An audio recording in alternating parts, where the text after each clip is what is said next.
Use பண்ணுவோம். So அந்த மாதிரி இருக்கிறப்போ நேரங்கள் அதிகமா இருக்கும். ஸோ இது வந்து நம்ம என்ன மனசுல படுறோமோ கை ஓடுறது சிஸ்டம் பண்ற மாதிரி இந்த கூகுள் டிரான்ஸ்லேட்டரேஷன் யூஸ் பண்ணியிருக்கேன். என்னோட மெயின் பேஜ் இதுதான். இதுலதான் வந்து நம்ம யூசர் வந்து அந்த ஒயிட் ஸ்பேஸ்ல தான் நம்ம யூசர் வந்து டைப் பண்ண என்ன இன்ஃபர்மேஷன் வேணுமோ அதை டைப் பண்ணுவாங்க. தென் இது வந்து நான் சொன்ன மாதிரி அந்த எழுத்து பலகை இதுல வந்து டைப் ஒவ்வொரு வேர்டா போய் நம்ம சர்ச் பண்ணி பண்ணா டைம் எடுக்கும். ஸோ அதனாலதான் அந்த இதை நான் யூஸ் பண்ணிருக்கேன். தமிழ் மீனிங் டிக்ஷனரி பாத்தீங்கன்னா அந்த அகராதியில வந்து ஒவ்வொரு வார்த்தைகளுக்கும் முன்னாடி நான் அது எல்லாத்தையும் சொல்லிட்டேன். இருந்தாலும் இங்க இன்னொரு வாட்டி ஞாபகப்படுத்துறேன். அந்த ஒரு வார்த்தைக்கு same meaning but different expression. ஒரு வார்த்தைக்கு பல்வேறு விதமான எக்ஸ்பிரஷன்ல இருக்கலாம், ஆனா அர்த்தம் நம்ம ஒண்ணுதான். சோ அதுக்கேத்த மாதிரி இந்த டிக்ஷனரி இந்த அகராதியை நான் உருவாக்கியிருக்கேன். சோ சில எடுத்துக்காட்டு இங்க அந்த அகராதி உள்ள இருக்கிறது. பழைய, உலகு, கேடு, குறிப்பு, கஷ்டம், இது மாதிரி இதுக்கு மற்ற வார்த்தைகள் என்னென்ன இருக்கு அப்படின்றதுக்கு அந்த மாதிரி பண்ணிருக்கு. மினிமம் பாத்தீங்கன்னா ஒரு வார்த்தைக்கு ஒரு 6 இல்ல 7 அந்த மாதிரியான டிஃபரெண்ட் எக்ஸ்பிரஷன்ஸ்ல தான் இந்த டிக்ஷனரி உருவாக்கி இருக்கு. இப்போ ஒரு எக்ஸாம்பிள் பாத்தீங்கன்னா நான் மெயினா கான்சென்ட்ரேட் எதுல நான் வந்து முக்கியமா பார்த்தேன்னா வெர்ப், நவுன், அப்புறம் அட்ஜெக்டிவ்ஸ், இது மூணு தான் நான் கான்சென்ட்ரேட் பண்ணேன். மற்றது எல்லாமே வந்து இந்த ப்ரோனோன் ஆகட்டும் இல்ல அந்த ப்ரிஃபிக்ஸா இருக்கட்டும், சஃபிக்ஸ், இது எல்லாமே வந்து மார்ஃபாலஜிக்கல் கட் பண்ணி எடுத்துட்டதுனால உங்களுக்கு தேவையானது வந்து இது மட்டும்தான். நவுன், வெர்ப்ஸ், இது மேக்சிமம் இது ரெண்டுத்திலயே வந்து எல்லாமே அடங்கிடும். இப்போ ஒரு உதாரணத்துக்கு பாத்தீங்கன்னா அனுபவமுள்ள மனிதர்கள் வாழ்க்கை முறைகளையும் நெறிமுறைகளையும் பின்பற்றி நடத்தல் வேண்டும். இப்படின்றதுக்கு எதெல்லாம் நவுனு எதெல்லாம் வந்து வெர்ப்ஸ் அப்படின்றத ஒவ்வொன்னா வந்து நான் வந்து சொல்லியிருக்கேன்.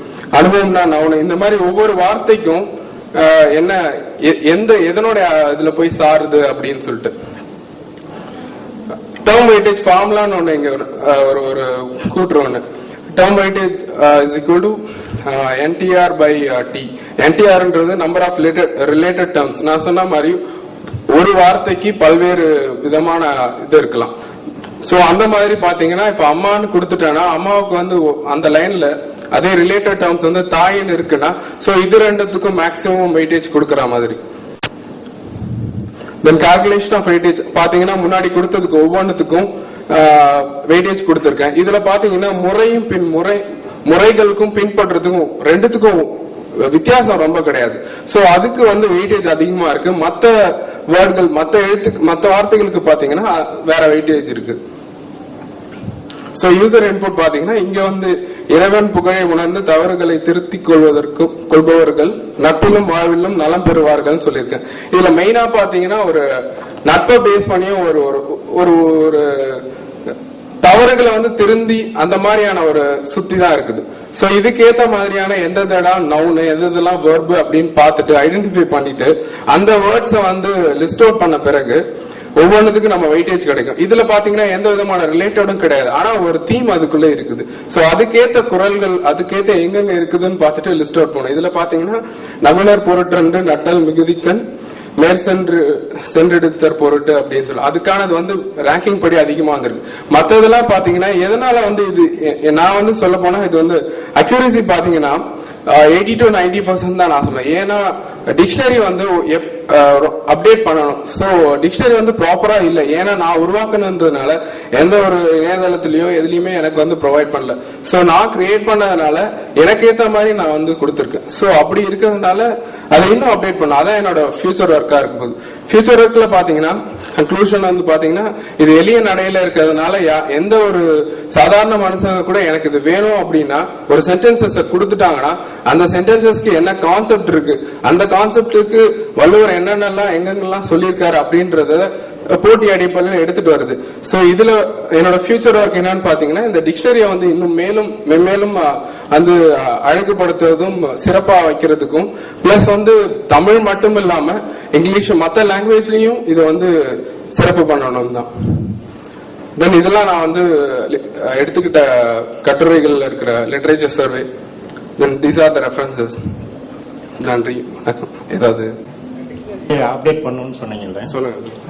இப்போ எவ்வளவு வார்த்தைகள் அதுல இருக்குங்க? இப்போ வந்து 1192 வார்த்தைகள் துல்லியமா இதா இருக்கு. அதுல உங்களோட பிளான் அதுக்கு எந்த மாதிரி அப்டேட் இல்ல பண்ணல? நிறைய வார்த்தைகள் இருக்குது. என்னால வந்து என்னுடைய அறிவுக்கு எட்டின வார்த்தைகள்ல பெரும்பாலும் மக்கள் வந்து உபயோகப்படுத்தக்கூடிய வார்த்தைகளை தான் நான் அதுல போட்டிருக்கேன். நான் இதுல பாத்தீங்கன்னா மெயினா வந்து டாக்டர் கலைஞர் அவர்களோட உரைகளை மட்டும்தான் நான் எடுத்திருக்கேன். பாத்தீங்கன்னா திருவிக்கா அந்த மாதிரி போன்ற சான்றோர்களோட எழுதின உரைகளையும் நான் இதுல ஆட் பண்ணியிருந்தேன்னா உங்களுக்கு வந்து இன்னும் வந்து உங்களுக்கு எஃபிஷியண்டா இருந்திருக்கும். லிஸ்ட் அவுட் பண்ற ரேங்கிங் பண்ற குரல் வந்து இன்னும் துல்லியமா இருந்திருக்கும். நான் குறிப்பிட்ட காலகட்டத்தில் இருந்ததுனால வந்து வெறும் அவருடைய உரையை மட்டும் எடுத்து வச்சுக்கிட்டு பிளஸ் எனக்கு நான் உருவாக்குன அந்த டிக்ஷனரிய அதை மட்டும் வச்சுக்கிட்டதுனாலதான் உங்களுக்கு நான் வந்து 80 to 90% அக்யூரசின்னு சொல்றேன். இல்லைன்னா நான் இதெல்லாம் பண்ணியிருந்து தெளிவா இது பண்ணியிருந்தேன்னா நான் உங்களுக்கு 100% சொல்லியிருப்பேன். நீங்க என்ன இல்ல அந்த உரைக்கும் டிக்ஷனரிக்கும் என்ன சம்பந்தம்? அது நம்ம டிக்ஷனரி பத்தி தானே, அதாவது டிக்ஷனரி நம்ம வார்த்தைகள் அந்த உரையில இருந்து டிக்ஷனரி தயாரிக்கிறீங்களா? இல்ல இல்ல டிக்ஷனரி வேற இது வேற. டிக்ஷனரிய வச்சு இப்ப நான் ஏதாவது நீங்க ஏதாவது ஒரு இன்ஸ்ட்ரக்ஷன் ஏதாவது ஒரு சென்டென்சஸ் கொடுக்குறீங்கன்னா அந்த சென்டென்சஸ் எல்லாமே ஒரு மோல்ட் பண்ணி எடுத்துட்டு ஒரு பர்டிகுலர் வார்த்தையா கன்வெர்ட் பண்ணி அந்த வார்த்தை போய் டிக்ஷனரியில தேடுது. அது தேடின பிறகு அதுக்கான வெயிட்டேஜ் கொடுக்குது. இது இந்த வார்த்தைகளுக்கு இது அப்படின்னு இந்த வெயிட்டேஜ வச்சுக்கிட்டு தான் போய் திருக்குறள்ல போய் தேடுது, அந்த டேட்டாபேஸ்ல போய் தேடுது. சரி சரி. அதாவது அந்த டிக்ஷனரி எந்த மாதிரி அப்டேட் பண்ணலாம்னு உங்களோட திட்டம் என்ன? அதுதான் என்னோட இல்ல பாத்தீங்கன்னா இன்னும் நிறைய வேர்ட்ஸ் அதுல இன்க்ளூட் பண்ணும். இப்ப நான் வந்து ஒரு டிக்ஷன் பாத்தீங்கன்னா இப்போ செல்வம் தவிர்த்து பாத்தீங்கன்னா காசு பணம் இருக்குன்னு வச்சுங்களேன். வெறும் அப்படி மட்டும்தான் செல்வம்னு போட்டீங்கன்னா அதுக்கு பணம் காசு இப்படிதான். இன்னும் மெம்மேல எப்படின்னா அந்த செல்வம்குள்ளார ஒரு சின்ன ஒரு கதை மாதிரியோ இப்போ சாதாரணமா நீங்க அந்த ஆக்ஸ்போர்ட் டிக்ஷனரி அந்த மாதிரி பாத்தீங்கன்னு வச்சுங்களேன், ஒரு சின்ன ஒரு புரியல அப்படின்னா ஒரு எக்ஸாம்பிள் சொல்லிருப்பாங்க. சோ அந்த மாதிரி வந்து இன்க்ளூட் பண்ணா ஈஸியா அது வந்து ரெட்ரீவ் பண்ண. எதுக்கு இந்த கேள்வி கேட்டேன்னா, டிக்ஷனரி ப்ராஜெக்ட் வந்து இண்டிபெண்டா நிறைய பேர் பண்ணிட்டு இருக்காங்க. ஓகே, நீங்க அவங்களோட சேர்ந்து பண்ணீங்கன்னா இந்த முயற்சியில வேகமா பண்ணலாம். இப்ப பாத்தீங்கன்னா விக்கிஷனரி வந்து 1,00,000 சொச்சம் வார்த்தைகள் ஏற்கனவே இருக்கு. விக்ஷனரிங்கிறது தமிழ் இல்லைங்களா? தமிழ்ல. ஓகே, அது வந்து உலக மொழிகளில் 20வது இடத்துல இருக்கு இப்போதைக்கு. நீங்க ta.wiktionary.org போய் பார்க்கலாம். சோ அது மாதிரி ஏற்கனவே இருக்கக்கூடிய முயற்சிகள் மேல நீங்க இதை கட்டி அமைச்சீங்கன்னா நம்ம நேரம் வெளியாமக்காம போலாம். அதுதான் என்னோட கேள்வி. உங்களுடைய சரி, ஒரு நிமிஷம் நானு அதாவது நீங்க டிக்ஷனரிங்கிறத ரொம்ப ஜென்ரலா எடுத்துக்கிட்டு பேசுறீங்கன்னு நினைக்கிறேன். சார் சொல்லக்கூடிய டிக்ஷனரி என்ன அப்படின்னாங்க, ஒரு சொல்லுக்கு இனியான சொற்கள் அப்படிங்கறது அன்புனா பாசம் அப்படின்னா அந்த பாசத்துக்கு அடுத்து இன்னொரு சொல் நேசம்ங்கிறதும் அன்புதான் அப்படின்னு அந்த சினானிம்ஸ் ஐட்டம் நிறைய போட்டு வச்சுக்கிட்டா இதுக்கு அந்த ஒவ்வொரு சொல்லுக்கான வெயிட்டேஜ் அவங்க ஒரு டேட்டா பேஸ் வச்சுக்கிட்டு கிரியேட் பண்ணி அந்த வெயிட்டேஜ் வச்சுக்கிட்டா இதோடைய அடிப்படையில தேடல் வச்சுக்கிறது பிரியாரிட்டி வெயிட்டேஜ் வச்சுக்கிட்டு கொடுப்பாங்க அப்படிங்கிற அந்த அடிப்படையில சொல்றேன். அதாவது இந்த டிக்ஷனரி அப்படிங்கிறது நீங்க எவ்வளவு சொல் இருக்குங்கிறது நம்முடைய தமிழ் மொழி கொண்டான அகராதிகள் இருக்கிற மாதிரி இருக்கிறது முக்கியம் இல்ல. இதுல சார் சொல்லக்கூடியது ஒரு சொல்லுக்கு எத்தனை வார்த்தைகளை எவ்வளவு அதிகப்படியான வார்த்தைகள் சினானிமஸ் வேர்ட்ஸ் கொடுக்க முடியுமோ அந்த அளவுக்கு தட் இஸ் பவர்ஃபுல் அப்படிங்கறதா. அதுதான் ஆனா இதே விக்கிஷனரியில இது எல்லாமே இருக்கு. சினானிமஸ் இருக்கு, நவுன்ஸ் இருக்கு, வெர்ப் இருக்கு, எல்லாத்தையும் போட்டிருக்காங்க. இது வந்து பொதுமக்களா சேர்ந்து பண்ணக்கூடியது. அது உங்களுக்கு தெரிஞ்சிருக்கும். மேபி அதையும் நீங்க உங்களோட இது. ஓகே, நன்றி நன்றி. வேற ஏதாவது கேள்வி இருக்குங்களா? உங்க பேரை சொல்லிட்டு சொல்லுங்க, மைக்கு கொடுங்க அவருக்கு. இல்ல அது ரெக்கார்ட் ஆகுங்க.